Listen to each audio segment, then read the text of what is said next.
Hello friend, आपल्या बी ए भाग 2च्या semester 3चा जो पेपर आहे पैसा आणि बँकिंग त्यामधील पहिला टॉपिक आहे व्यापारी बँका. व्यापारी बँका म्हणजे काय, व्यापारी बँकांची कार्ये याचा आपण अभ्यास करणार आहे. प्रथम आपण व्यापारी बँकांची जी पार्श्वभूमी आहे त्याचा अभ्यास करणार आहे. आजच्या आधुनिक बँका म्हणजे अचानकपणे झालेला बदल नसून मानवाच्या गरजा आणि त्या गरजा भागवण्यासाठी त्याने केलेला प्रयत्न, यातून हळूहळू देवाणघेवाण व्यवहारात मध्यस्थांची गरज निर्माण होऊन संस्थात्मक व्यवस्था निर्माण होत गेली. बँकांचा पूर्व इतिहास पाहिला तर तसे दिसून येते की बॅबिलॉनमधील लोक आपल्याजवळ मौल्यवान वस्तू सुरक्षितपणे सांभाळण्यासाठी मंदिरातील पुजाराकडे ठेवत असत. ग्रीस, इटली इत्यादी देशात मंदिरांचा उपयोग बँक व्यवसायासाठी केला जात असे. म्हणजे तेथील पुजारी बँकरचे कार्य करीत असत. त्यातूनच पुढे लोकांचा शिल्लकी पैसा सुरक्षिततेसाठी ठेव म्हणून स्वीकारणे आणि त्यामधून गरजू लोकांना कर्ज देणे आणि कर्जावर व्याज आकारणे यासारखी कार्ये सुरू झाली. रोममध्येही खाजगी बँकांचा व्यवसाय हा कार्यरत झालेला आपल्याला दिसून येतो. आता आपण बँकेची थोडक्यात बँक म्हणजे काय हे आपण पाहूया. तर बँकिंगची पार्श्वभूमी म्हणजे बँक व्यवसाय हा फार वर्षापूर्वीपासून असल्याचा उल्लेख मनुस्मृतीमध्ये आपल्याला दिसतो. कौटिल्याच्या अर्थशास्त्रामध्ये सुद्धा व्याजदराचे उल्लेख आहेत. भारतात पूर्वीपासून हुंडी व्यवहारसुद्धा चालू होते. 17व्या शतकात बँकिंग ईस्ट इंडिया कंपनीच्या स्थापनेनंतर भारतात संघटित स्वरूपाच्या बँकिंगचा व्यवसाय सुरू झालेला आपल्याला दिसून येतो. त्याचबरोबर ईस्ट इंडिया कंपनीला मदत करण्यासाठी दलाल केंद्रे स्थापन करण्यात आली होती. हिंदुस्तान बँक ही खाजगी बँक, तर bank of Bengal, bank of Bombay आणि बँक ऑफ मद्रास या प्रेसिडेन्सी बँकाही इंग्रजी राजवटीत स्थापन झाल्या होत्या. 1921मध्ये इम्पिरियल बँक ऑफ इंडियाची स्थापना झाली होती. ती 1955 पासून स्टेट बँक ऑफ इंडिया म्हणून काम करीत आहे. भारतामध्ये 1865मध्ये औरंगाबाद बँक, 1881मध्ये औंध कमर्शियल बँक, 1895मध्ये पंजाब नॅशनल बँक आणि 1906मध्ये कॅनरा बँक व bank of India corporation bank, तर 1907मध्ये इंडियन बँक आणि 1908मध्ये बँक ऑफ बडोदा या खाजगी बँका होत्या. त्या व्यापारी व औद्योगिक घराण्यातील लोकांच्या होत्या. त्यांच्या कार्यात अनेक दोष आणि उणिवा होत्या. स्वातंत्र्योत्तर काळात या सर्व बँकांचे राष्ट्रीयकरण झाले. हिल्टन यंग कमिशनच्या शिफारशीनुसार 1935मध्ये रिझर्व्ह बँक स्थापन झाली आणि तिचे 1948मध्ये राष्ट्रीयकरण झाले व स्वातंत्र्योत्तर काळात भारतीय बँकिंग व्यवसायाची वाढ आणि विस्तार झालेला आपल्याला दिसून येतो. आता व्यापारी बँका म्हणजे काय त्याची थोडक्यात आपण व्याख्या पाहू. बँक हा शब्द इंग्रजी शब्द आहे. सर्वच भाषांमध्ये हा शब्द रूढ झालेला आपल्याला दिसून येतो. बँक हा इंग्रजी शब्द इटालियन बांको BANKO या शब्दापासून तयार झाला असावा. बांको या शब्दाचा अर्थ बसावयाचा बाक. पूर्वी इटलीतील ज्यू लोक लोंबार्डी रस्त्यावर बसून बाकावर नाण्याचे ढीग लावत आणि त्याच्या सहाय्यानं लोकांना कर्ज देत असत. जर का एखादा कर्जदार हप्ते परत भरत नसेल तर त्याला बँकरप्ट असे म्हटले जायचे, म्हणजे दिवाळखोर असं त्याला म्हटलं जायचं. त्यावरूनच आपल्याला असं दिसतं की बँका ह्या पूर्वीपासून कार्यरत आहेत. वेगवेगळ्या देशांच्या मध्ये कार्यरत असलेले आपल्याला दिसून येतात. आता आपण प्रत्यक्ष बँकेची व्याख्या काय आहे हे पाहू शकतो. डॉक्टर HL हार्ट यांनी बँकेची केलेली व्याख्या पुढील प्रमाणे आहे. बँकर म्हणजे अशी व्यक्ती किंवा संस्था की जी ज्यांच्याकडून आणि ज्यांच्याकरिता चालू खात्यावर पैसे स्वीकारते आणि त्यांनी काढलेल्या आदेशपत्रावर पैसे देते. दुसरी व्याख्या आहे प्राध्यापक शेअर्स यांची. ज्या संस्थेची कर्जे मोठ्या प्रमाणावर लोकांकडून स्वीकारली जातात आणि अशा कर्जांचा वापर लोक आपापसातील देण्याघेण्याचे व्यवहार मिटवण्यासाठी करतात अथवा मान्य करतात, अशी संस्था म्हणजे बँक होय. त्याचबरोबर आपण आणखीन एक व्याख्या पाहू. ही व्याख्या भारतीय बँकिंग नियमन कायदा जो आहे 1949चा बँकिंग रेग्युलेशन ॲक्ट त्यानुसार केलेली व्याख्या आहे. कर्जे देण्याकरता अथवा भांडवल म्हणून गुंतविण्याकरता लोकांकडून त्यांच्या मागणीप्रमाणे अगर इतर प्रकारे परत करावयाच्या किंवा आदेशपत्रे, ड्राफ्ट, ऑर्डर किंवा अन्य प्रकारे काढून घ्यावयाच्या अटीवर ठेवी स्वीकारणाऱ्या भारतातील संस्था म्हणजे बँका होय. त्याचबरोबर सर जॉन पॅगेट यांनी एक व्याख्या केलेली आहे. एखाद्या व्यक्तीला किंवा संस्थेला बँकर म्हणून घेण्याकरता तिने बँक व्यवसाय नोंदणीकृत व जाहीरपणे केला पाहिजे. चालू खात्यावर ठेवी स्वीकारल्या पाहिजेत. धनादेश निर्गमित केला पाहिजे व बँक व्यवसायाचा नफा मिळवणे हा त्याचा उद्देश असला पाहिजे. ही झाली बँकांच्या विविध व्याख्या. आणि पुढील आता आपण पुढच्या सत्रामध्ये किंवा पुढच्या तासाला आपण व्यापारी बँकांची कार्ये पाहणार आहे. Functions of commercial banks. तर बँकिंग नियमन कायदा जो आहे त्यानुसार व्यापारी बँकांची कार्ये ठरलेली आहेत. यामध्ये बँकांची प्राथमिक कार्ये आहेत, दुय्यम कार्ये आहेत, उपयुक्त कार्ये आहेत. प्राथमिक कार्यामध्ये ठेवी स्वीकारणे, कर्जे देणे, कर्ज, तत्काल देय ठेवी, कालांतर देय ठेवी. दुय्यम कार्यामध्ये प्रातिनिधिक कार्य, सल्ला कार्य, अग्रिमे, पारंपरिक सेवा. त्यानंतर उपयुक्त कार्यामध्ये पारंपरिक सेवा आणि आधुनिक सेवा अशा पद्धतीची कार्ये येतात. त्यानंतर या कार्यांचं आपण विवेचन पाहू. व्यापारी बँकांच्या प्राथमिक ठेवी ज्या आहेत, प्राथमिक किंवा मूलभूत कार्ये जी आहेत ती पुढील प्रमाणे आहेत. त्यामध्ये पहिलं कार्य आहे ठेवी स्वीकारणे. या ठेवी स्वीकारणेमध्ये चालू ठेवी, करंट डिपॉझिट ज्याला आपण म्हणतो. आता बँकेमध्ये पैसे मागता क्षणी परत करण्याच्या अटीवर ज्या ठेवी स्वीकारल्या जातात त्यांना चालू ठेवी असे म्हणतात. ठेवीदाराला कामकाजाच्या वेळेमध्ये कितीही वेळा पैसे काढता येतात. दररोज त्याला पैसे काढता येतात, भरता येतात. त्याचबरोबर गुंतवणुकीसाठी मात्र त्याला हा पैसा बँकांना गुंतवणुकीसाठी फारसा वापरता येत नाही. त्यामुळं त्याच्यावर बँक व्याज देत नाही, अगदी नाममात्र व्याज दिले जाते. त्याचबरोबर दुसरी आहे बचत ठेवी, ज्याला आपण सेविंग डिपॉझिट असे म्हणतो. आता व्यापारी बँकांचं बचत ठेव खातं जे आहे हे मध्यमवर्गीय आणि सामान्य लोकांना असं उपयुक्त ठरतं. लोक आपल्या अगदी कमी उत्पन्नातून जी बचत करतात ती बचत ठेव खात्याच्या माध्यमातून बँकाकडे जमा होते आणि आपल्या मर्यादित उत्पन्नातून लोक यातील पैसे जे आहेत हे बँकेमध्ये ठेवतात आणि गरज असेल तेव्हा ते काढून घेत असतात. ही बचत ठेव जी आहे ही याचा उद्देश असा आहे प्रामुख्यानं की लोकांना बचतीची सवय लागावी, म्हणून हे बचत ठेव खातं बँकेनं सुरू केलेलं आहे. आणि याच्यामध्ये आठवड्यातून 2 किंवा महिन्यातून 9 वेळा पैसे काढता येतात. तसेच 10 लाखापर्यंत खात्यातून पैसे काढता येतात. 50,000 रुपयेपेक्षा जास्त रक्कम काढायची असली तर चेकचा वापर करावा लागतो. आणि ई बँकिंग, ATM, क्रेडिट कार्डच्या सुविधा खातेदाराला दिलेल्या असतात. त्यामध्ये व्याजदरामध्ये भिन्नता असते. जशी रक्कम असेल त्याप्रमाणे व्याजदर आकारला जातो. त्याचबरोबर मुदत ठेवी, फिक्स डिपॉझिट ज्याला आपण म्हणतो. ज्या व्यक्ती आपल्या उत्पन्नातून खर्च झाल्यानंतर काही रक्कम त्यांनी जी साठवलेली असते ती रक्कम 30 दिवसाच्या, 61 दिवसाच्या किंवा 91, 180 दिवसाच्या मुदतीनं बँकेकडे ठेवतात. त्याला फिक्स डिपॉझिट असं म्हटलं जातं. यामध्ये आर्थिक धोरण जे आहे हे सातत्यानं बदलत असतं आणि त्यामुळं याचा 3 वर्षे हा कमाल कालावधी मानला जातो. आज तो बदललेला आहे बरं का. आज तो जवळजवळ 5.5 ते 6.5 वर्षे इतका झालेला आपल्याला दिसून येतो. त्यानुसार त्याच्यावर व्याज आकारलं जातं. यामध्ये बँक खातेदाराला ठेव पावती दिली जाते. त्याला पुस्तक दिलं जात नाही, बुक दिलं जात नाही. एक पावती असते, FD रिसिप्ट म्हणतो त्याला आपण, ती दिली जाते. त्याच्यावर ठेवीदाराचं नाव असतं, ठेवी कधी ठेवल्या त्याची तारीख असते, त्याचा व्याजदर असतो, ठेवीची रक्कम लिहिलेली असते, त्याची सही, शिक्का इत्यादी तपशील त्याला घेतला जातो. आणि मग गरज भासली तर तो मध्ये आधी ती पावती मोडू शकतो, ते पैसे काढून घेऊ शकतो. आणि मग अशा पद्धतीनं त्याला थोडासा अल्प व्याजदर मिळत असतो. त्याचबरोबर चौथी जी ठेवी आहे त्याला आपण रिकरिंग डिपॉझिट असं म्हणतो, आवर्त ठेवी. ही व्यवहारामध्ये आपण सातत्यानं बघतो की आपण म्हणतो RD.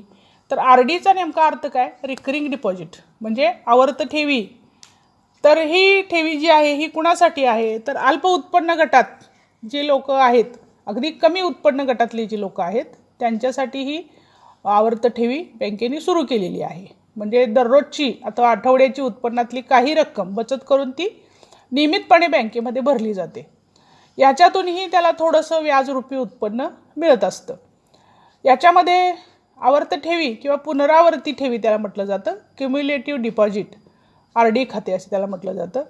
हे निश्चित कालावधीसाठी असतं, सोयीनुसार असतं आणि ग्राहकाला त्याच्यावर 1, 2, 3, 5, 7 वर्षे अशा पद्धतीनं रक्कम ठेवता येते. त्याला पासबुक दिलं जातं. प्रत्येक वेळी भरलेल्या रकमेची त्या पासबुकामध्ये नोंद केली जाते आणि मग त्याचा 2 वर्षाचा असेल, 5 वर्षाचा असेल, कालावधी संपल्यानंतर त्याला चक्रवाढ पद्धतीनं त्याच्यावर व्याज आकारणी केली जाते आणि मग त्याला पैसे परत दिले जातात. त्यानंतर कर्ज आणि अग्रिमे.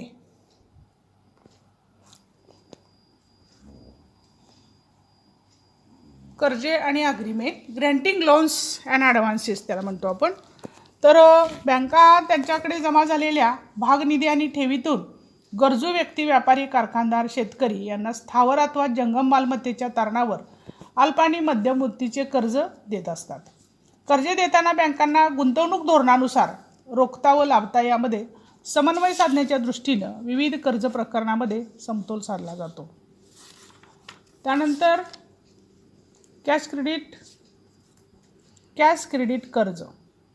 व्यापारी वर्गाला त्यांच्या नोंदणीकृत व्यवसायातील व्यापारी मालांच्या आर्थिक वार्षिक उलाढालीसाठी जे उत्पन्न मिळते त्याच्या आधारे पतमर्यादा निश्चित करून 1 वर्ष मुदतीचे कर्ज बँक देत असते. त्याचबरोबर अधिकर्ष सवलत, ओव्हरड्राफ्ट फॅसिलिटी. ज्या व्यक्ती किंवा संस्थेने बँकेत चालू खाते आहे अशा व्यक्ती किंवा संस्थांनाच अधिकर्ष सवलतीचे कर्ज मिळते. अधिकर्ष सवलत म्हणजे चालू खातेदाराच्या खात्यात असणाऱ्या रकमेपेक्षा जादा रक्कम उचलण्याची दिलेली मंजुरी. अर्थात त्यासाठी खातेदार व्यक्ती अगर संस्थेने बँकेला तरल मालमत्ता तारण म्हणून देणे आवश्यक असते, ज्यामध्ये शेअर्स, बॉन्ड्स, विमा पॉलिसी इत्यादी मंजूर अधिकर्ष सवलत कर्जाची रक्कम कर्जदाराच्या कर्ज खात्यात वर्ग करून चालू खात्यावर जमा होत असते. त्यानंतर हुंडी कर्ज, डिस्काउंटिंग ऑफ बिल. हुंडी हा एक चलनक्षम दस्तऐवज कायदा 1881 नुसारच्या मान्यताप्राप्त चलनक्षम पतसाधनाचा प्रकार आहे. व्यापार व्यवहारातून जेव्हा उदार उसनवारीचे व्यवहार होतात तेव्हा धनको व्यापारी ऋणको व्यापाऱ्यावर हुंडी काढतो, त्यास व्यापारी हुंडी असे म्हणतात. हुंडी ही लिखित असते, त्यामध्ये निश्चित रक्कम निश्चित तारखेला देण्याचे अभिवचन असते व त्याला ऋणकोने स्वीकृतीदर्शक स्वाक्षरी दिलेली असते. तेव्हा धनको व्यापारी ती हुंडी बँकेला सादर करतो, बँक हुंडी स्वीकारते आणि वटवते. समजा रमणलाल हे घाऊक व्यापारी आहेत आणि धीरजबाई हे किरकोळ व्यापारी 1 लाखापेक्षा 1 लाख रुपयेचा माल त्यांच्याकडून खरेदी करतात. तेव्हा देय रक्कम 2 महिन्यांनी देईल असे सांगतात. रमणलाल हे धीरजबाईवर हुंडी काढतात, म्हणजेच 1 लाख रुपये 2 महिन्यांनी दिले जातील असे लिहून त्यावर रेव्हेन्यू स्टॅम्प लावून त्याची सही घेतात व ती हुंडी बँकेला विकतात. बँक हुंडी स्वीकारते व कसर कापून हुंडीची रक्कम रमणलाल यांना देते. अशी हुंडी 90 दिवस मुदतीची असते व जास्तीत जास्त 180 दिवसाच्या आत वसूल करणे आवश्यक असते. हुंडीतील देय तिथीला बँक धीरजबाई यांच्याकडून हुंडीची रक्कम वसूल करते. त्याचबरोबर सामान्य कर्ज. बँक ग्राहकांना कंपन्यांचे शेअर्स, बॉन्ड्स, विमा पॉलिसी, सरकारी रोखे, मौल्यवान दागदागिने, इमारत, कारखान्यांची यंत्रसामग्री इत्यादींच्या तारणावर अल्प आणि मध्यम मुदतीची कर्जे मंजूर करीत असते. त्याचबरोबर शेतकी कर्ज. भारतात शेती हा लोकांचा मुख्य व्यवसाय असल्यामुळे शेतकऱ्यांना अल्प आणि मध्यम मुदतीचे कर्ज व्यापारी बँकाकडून दिले जाते. शेती हा एक अग्रक्रम क्षेत्रातील घटक असल्याने शेतीसाठी बँका अल्प व्याजदराने कर्ज पुरवठा करतात. साधारणतः 1 वर्ष मुदतीच्या किमान पतपत्र योजनेतून 5 ते 7 वर्षे मुदतीचे शेतीविषयक सुधारणा, जलसिंचन, पाईपलाईन इत्यादीसाठी बँका प्राधान्याने कर्जे देतात. त्यासाठी शेतजमीन तारण म्हणून घेतली जाते व कायदेशीर प्रक्रियेद्वारे जमिनीच्या 7/12 उतार्यावर बँकेचा बोजा चढवला जातो. त्याच्या आधारे बँका शेतकऱ्यांना कर्ज देतात. शेतीच्या कर्ज परतफेडीचे हप्ते हे सामान्यपणे वार्षिक असतात व बँका शेतीसाठी चक्रवाढ व्याजदर आकारत नाहीत. हरित पतपत्र, क्रेडिट कार्ड योजना ही लोकप्रिय असून शेतकऱ्यांना पिकांच्या तारणावर सहज सुलभ पद्धतीने अल्प व्याजदराने बँका कर्ज पुरवठा करत असतात. अशा पीक कर्ज योजनेमुळे शेतकऱ्यांना आधुनिक शेती करता येते. संकरित बी बियाणे, रासायनिक खते, अंतर्गत मशागती, तण नियंत्रण व शेतमालाची यांत्रिक काढणी इत्यादीसाठी बँका शेतकरी वर्गाला प्रोत्साहन देतात.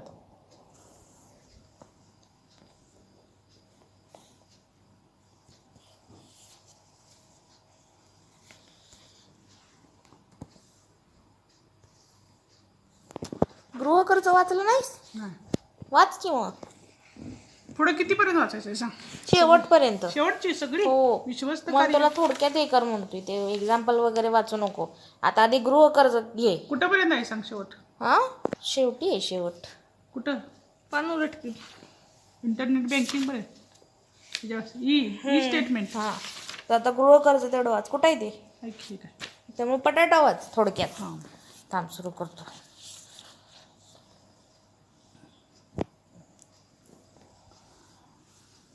गृहकर्ज. व्यापारी बँकांना गृहकर्ज देता येत नव्हते पूर्वी. मात्र 15 ते 20 वर्ष मुदतीची ही कर्जे असतात. बँकिंग नियमन कायद्यामध्ये वेळोवेळी दुरुस्त्या करून बँकांना गृहवित्त सेवा देण्यास परवानगी मिळाली आणि त्यानुसार बँक आपल्या ग्राहकांना गृहकर्ज देतात. म्हणजे घर बांधणे अथवा तयार घर घेणे यासाठी हे कर्ज दिले जाते.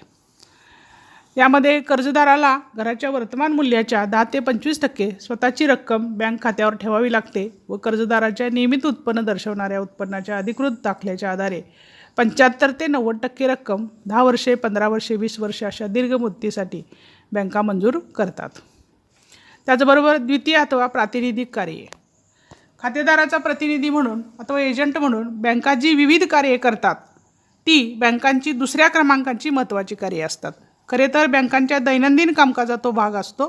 मात्र बँकेच्या व ग्राहकाच्या दृष्टीने ही कार्ये तितकीच महत्त्वाची ठरतात. त्यासाठी बँका नाममात्र मोबदला आकारतात. यामध्ये चेक, ड्राफ्ट्स, हुंडी, वचनचिठ्ठी इत्यादीचे पैसे वसूल करणे व देणे, त्याचबरोबर रकमा देणे व रकमा जमा करणे, शेअर्स व कर्जरोख्यांची खरेदी विक्री करणे, पैशाचे स्थानांतर करणे, विश्वस्त म्हणून कार्य करणे. बँका या प्रामुख्याने समाजाच्या विश्वस्त म्हणून कार्य करतात. केवळ नफा मिळवणे हा हेतू असतो तरीसुद्धा ग्राहक व्यक्ती संस्थेच्या दृष्टीने बँकावर विश्वस्त, मृत्यूपत्र व्यवस्थापक अथवा मुखत्यार म्हणून सोपवलेले कार्य अधिक खात्रीशीरपणे पार पाडत असतात. कारण बँका दीर्घकाळ टिकणाऱ्या असतात. जेव्हा एखाद्या व्यक्ती किंवा संस्थेने आपल्या मालमत्तेची देखभाल करण्यासाठी कायदेशीर मालकी हक्क स्वतःकडे ठेवून फक्त जबाबदारी सोपवलेली असते तेव्हा त्यास विश्वस्त असे म्हणतात. हे कार्यसुद्धा बँका करीत असतात. खातेदाराचा प्रतिनिधी म्हणून कार्य करणे. बँका खातेदाराचा प्रतिनिधी म्हणून कार्य करत असतात. यावेळी खातेदाराचे आयकर पत्रक भरणे, उत्पन्नाचा ताळेबंद ठेवणे, विक्री कर ट्रेझरीत भरणे, रेल्वे अथवा विमान प्रवासाची तिकिटे मिळवून देणे, बचत प्रमाणपत्रांची खरेदी करणे, गुंतवणूक विषयक सल्ला व मार्गदर्शन देण्याचं कामसुद्धा दैनंदिन कामकाजामध्ये खातेदाराचा प्रतिनिधी म्हणून बँक करत असते. त्याचबरोबर बँकांच्या उपयुक्त सेवा, ज्याला आपण युटिलिटी सर्व्हिसेस म्हणतो, यामध्ये बँकांच्या पारंपरिक सेवा ज्या आहेत यामध्ये सुरक्षित खणांची सोय म्हणजे सेफ डिपॉझिट लॉकर्स. म्हणजेच खातेदाराला बँक आपल्या त्याच्या मौल्यवान वस्तू, सोने, चांदी, महत्त्वाची कागदपत्र ठेवण्यासाठी स्वतःकडून एक लॉकर देत असते. त्यासाठी डिपॉझिट ठेवून घेतले जाते आणि त्याला हवे तेव्हा त्याच्या लॉकरमधून पैसे काढता येतात. त्यासाठी बँकेकडे एक चावी असते आणि त्याच्याकडे एक चावी असते. त्यानुसार खातेदार त्या ठिकाणी जाऊन तो किती वाजता जातो, त्याची वेळ, ह्या सगळ्या नोंदी आणि सही घेऊन त्याला लॉकर दिले जाते आणि त्याच्या महत्त्वाच्या वस्तू त्या लॉकरमध्ये तो ठेवत असतो. त्याचबरोबर प्रवासी चेकसुद्धा दिला जातो. दूरच्या प्रवासासाठी जाताना मोठी रक्कम जवळ बाळगणे धोक्याचे असते. त्यासाठी प्रवाशांना प्रवासी चेक दिला जातो. हे सुद्धा काम बँका करत असतात. त्याचबरोबर हमीपत्र देणे. हमीपत्र म्हणजे एका बँकेने दुसऱ्या बँकेला ग्राहकाविषयी केलेली शिफारस असते. ग्राहकाच्या विनंतीवरून बँक असे हमीपत्र देत असते. आंतरराष्ट्रीय व्यापारात ते उपयुक्त ठरते. म्हणजे आयात निर्यात करणारे जे व्यापारी आहेत त्यांना हे हमीपत्र उपयुक्त ठरते. व्यापारविषयक सेवा देणे. यामध्ये मालकीपत्रे निर्यात व्यापाऱ्याकडून आयात व्यापाऱ्याकडे पोहोचवणे, आयात व्यापाऱ्याकडून रक्कम वसूल करून निर्यात व्यापाऱ्याला पोहोचवणे, अशा प्रकारची व्यापारविषयक कार्ये किंवा सेवा बँक करत असते. भाग हमी कार्य. भाग हमी कार्य म्हणजे नवीन संयुक्त भांडवली संस्थेच्या शेअर्स विक्रीच्या कार्यात भाग हमीदार म्हणून बँका कार्य करत असतात. जेव्हा बँकेने नवीन कंपनीला भाग विक्रीची हमी दिलेली असते तेव्हा गुंतवणूकदार अशा कंपनीचे शेअर्स खरेदी करतात. जर आवश्यक तेवढे शेअर्स विकले गेले नाहीत तर बँक स्वतः शेअर्स खरेदी करते. त्यामुळे गुंतवणूकदारांना कंपनीबाबत खात्री मिळते, बँकेला अशा कार्यातून उत्पन्न मिळते व शेअर्स विक्रीला चांगला प्रतिसाद मिळतो. त्यानंतर बँकांच्या आधुनिक ग्राहक सेवा. यामध्ये आपल्याला माहिती आहे ATM card, credit card, internet banking, fund transfer, त्यानंतर ई-कॉमर्स व्यवहारांना पूरक, ई-वॉलेट, SMS अलर्ट सेवा आणि ई-स्टेटमेंट. तर विद्यार्थी मित्रांनो, आपण आज विविध पद्धतीनं बँक व्यवहाराची आणि बँकेची कार्य ही अभ्यासलेली आहेत. याच्यामध्ये बँका आज आधुनिक पद्धतीनं काम करत आहेत. डिजिटल बँकिंग हे झालेलं आहे आणि थोडक्यामध्ये बँक सेवा ही आपल्या आणि व्यक्ती आणि संस्थांच्या दृष्टीनं एक अत्यंत गरजेची बनलेली आहे. म्हणजेच अनेक योजना राबवून जास्तीत जास्त लोकांना बँकेद्वारे ई बँकिंगच्या सेवा पुरवणं आणि लोकांना चांगल्या प्रतीच्या सेवा पुरवणं आणि जास्तीत जास्त ग्राहक मिळवणं, यासाठी सुद्धा बँकांच्यामध्ये जी कॉम्पिटिशन चालू असते त्यामुळं या सर्व प्रकारच्या सेवा चांगल्या आणि दर्जेदार देण्याचे काम आज बँक व्यवसाय करीत आहे. धन्यवाद.